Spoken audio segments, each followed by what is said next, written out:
This is a case study about upper left molar, distal canal containing a separated instrument, in this case a ProTaper F1. I was the one that caused the fracture. I don't have a single excuse, as always a couple of reasons, but not a single excuse. We initially tried to bypass the instrument, but that wasn't really successful. It was too firmly threaded into the root tip. We then could establish a very nice straight line axis, as you can see on the microscope, and I could approach it with an ultrasonic technique, creating a little moat around the instrument, troughing in a counterclockwise direction.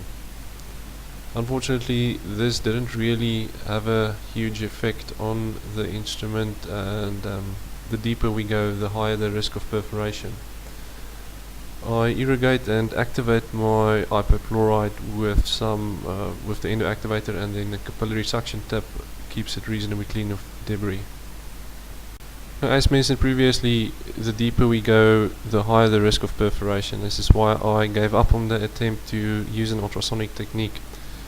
What I thought of is based on the IRS system of Dentsply, and also a little bit on the so-called tube technique, where you use an adhesive to stick the instrument fragment to the tube.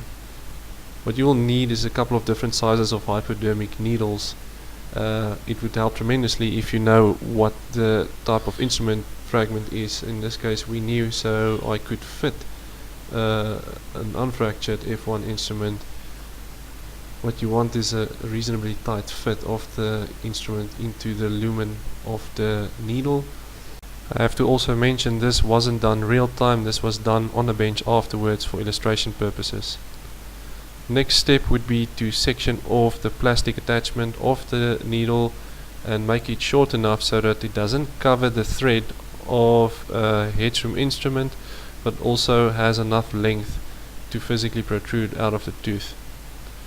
Next, you can take your modified needle tip or applicator tip and fit it over the instrument fragment. It's critical to have a little bit of a moat around the instrument fragment, as you can see on the x-ray, so that you can have room for the fragment to enter into the lumen of this canal.